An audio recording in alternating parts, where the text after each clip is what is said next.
Welcome to the Jeff Crilley Show. And now, here's Jeff Crilley. Welcome back to the Jeff Crilley Show. My next guest is Bob Malenfant. He is with Southwest Gallery, and he is an art connoisseur. And I met him yesterday for the first time, and we became fast friends. I said to him, have you ever considered a career in radio? Because wait till you hear his voice. Go ahead, lean right into the microphone. Jeff, how you doing? Does he not sound like he should be doing a morning show someplace in Dallas-Fort Worth? I could have a second career. You're listening to, the Jeff Crilley Show. That's it. We need a new announcer for my show for sure. Okay, so I always get jealous, Bob. I go over to other people's homes and I see these fine pieces of art, and it classes up a home. If somebody's listening to this for the first time and they're saying, "Yeah, I do need to kind of up my game," what are some tips about what to look for? What's a good investment? What's a bad investment? What we find so much in the art world is that people are afraid of it. They feel like they need to have some special knowledge to go into a gallery to collect art, and so they just kind of stay away from it. And it's really not as complicated as it may seem. You don't need any special education. The biggest thing is trusting your taste. Go into galleries, visit different galleries, and just let your emotions speak for yourself. And when you stand in front of a painting that really moves you and you can afford it, that's the painting to own. Wow. And that's how you start collecting. The more you look, the more your taste is elevated, and the easier it becomes. It's trusting your own taste is the hardest thing that I see most people being able to do when it comes to collecting art. In terms of trends, because I know as I was on your website, swgallery.com, I noticed that you have events going all the time. I mean, there are artists coming in, and so talk about some of the events that you have coming up. Yeah, we do a show every month except January and July, and the artists will work usually between a year and 2 years to put together new pieces to bring to a show. And then we mail out invitations, put it on the website. We just did a show for a Russian painter who moved to Utah in 1990 named Alexander Selyutin that does beautiful paintings of Indian relics. Wow. We have a show coming up in October for Zhang Zhang, a Chinese artist, moved to the United States in the 80s and is now one of the premier Western painters, paints contemporary Western cowboys. Then in November, we have Clinton Broyles, who's a realist who trained under Dalhart Winberg. And then in December, Kent Wallace, who's a artist from Logan, Utah. So if you're a novice, this is a good place to kind of get your feet wet in the art world, and you actually get to meet the artist himself. The artist is always present, and you get to meet the artist, talk about if there's a particular painting you're interested in, what was his inspiration behind that painting, what led him to create it, how did he create it. And the artists are very engaging, and they enjoy talking to the public. They're in their studios a lot on their own. Wow. So when they get a chance to talk to collectors, they really enjoy that. And we'll bring the artists to collectors' homes so they can see the pieces in the home. Let's talk about art as an investment, because I know a lot of people are afraid of the stock market. They say, "Gosh, are we at a tipping point where we're about to go into a recession?" If somebody wants to diversify their portfolio and start to collect art, what are some guidelines you would give them? My basic philosophy is buy what you love. People come to me all the time and say, "Bob, show me a painting that buys an investment."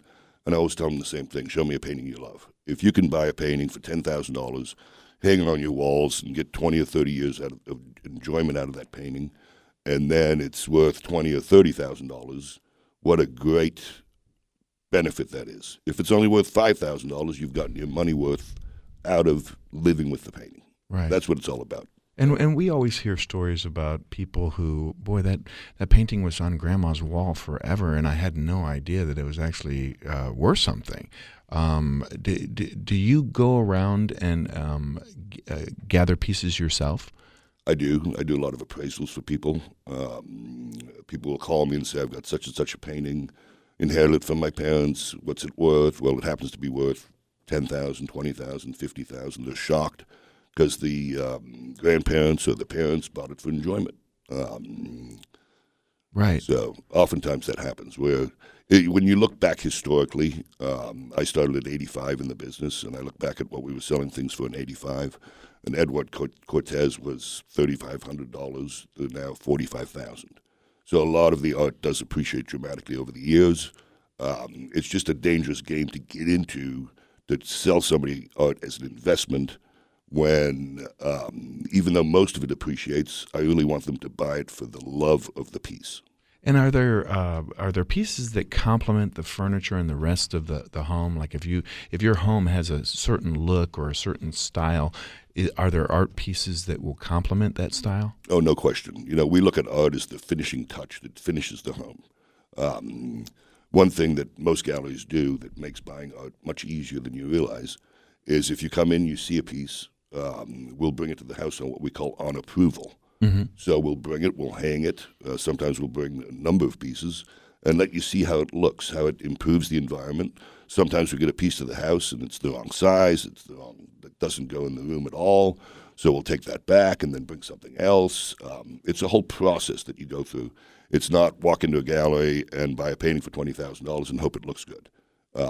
We consult with our clients on what will look good in different spots and help them to choose things to really form a nice collection. So my painting of dogs playing poker, is that worth anything?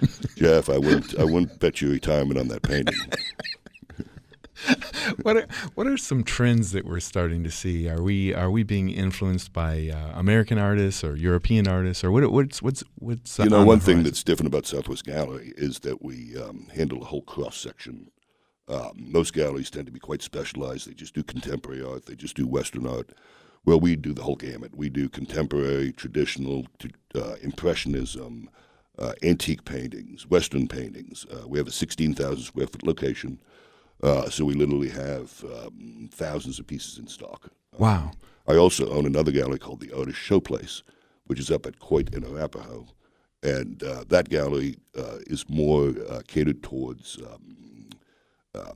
local artists, lower price range, still very good quality, but artists that haven't proven themselves yet. Whereas Southwest is mainly artists that are pretty well nationally known. And you have a great backstory because we were talking yesterday at an event on how you stumbled into the art world. I mean, you weren't born with this silver spoon in your mouth. This is something you learned, isn't it? It is, yeah. As I was saying, I had this strange upbringing. My dad was with Chrysler International. So we moved, I was 6 years old, we moved from Canada to Geneva, Switzerland, then spent a year in Sydney, Australia, 5.5 years in South Africa, and then 5 years in Paris, France, and went to high school in Paris, France. And it was really there that I fell in love with art. When people would come and visit, we'd take them to the Louvre, to the Jeu de Paume, to the museums, and I was looking at these paintings and just had this emotional impact from looking at the paintings, and decided to study art history, initially with the view of becoming a professor.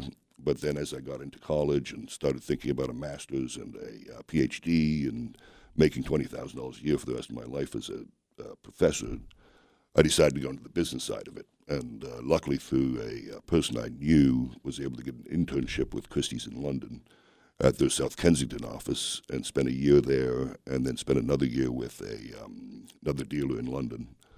And then came to Dallas to work for International Galleries, which I did for about a year and a half, and then joined Southwest in '84.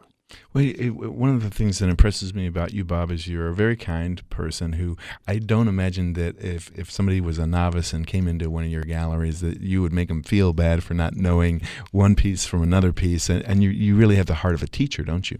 I do. That's my background. And we really try and make the gallery a very relaxed place. Come in, look around, ask questions. We'll give you information. Don't feel intimidated. It's not a museum. It's a comfortable atmosphere. We're all very friendly. My staff, my gallery manager has been with me 32 years. My sales consultants, 32 years, 26 years, very knowledgeable in the profession. And we do the broad range. We do custom framing. We do restoration. We do appraisals, kind of everything to do with your art collection and the whole process of purchasing art. And Dallas, on the national scene has become really kind of a show place for art. Do you find that is starting to influence people's tastes in the home? To a certain extent. It's great to have the museums we have, both in Dallas and Fort Worth. National Sculpture Garden was a great addition. Dallas Museum of Art, of course, the Amon Carter, the Contemporary in Fort Worth. So we're seeing a transition towards a kind of soft contemporary. We just did a merger last year with Kittrell Rifkin Art Glass, which has been in business in the Dallas area for 25 years. So we're mixing a lot of art and glass, and it's really exciting to bring that into a home and see how it enriches the home. Excellent. Okay, give us your website one more time. Actually, 3 websites. I have swgallery.com, theartistshowplace.com, and kittrellrifkin.com. Excellent. Bob, we'll have to have you back, and if this art thing doesn't work out, I think we got our job on radio for you. You got to come and see me, Jeff. I need to fix up your house. Absolutely. When we come back, some are calling it the Uber for doctors. Let's say you're on vacation, you need a doc in a hurry. Now there's an app for that. The man behind this game-changing healthcare technology is just ahead on The Jeff Crilley Show. You're listening to The Jeff Crilley Show on Talk Radio 1190.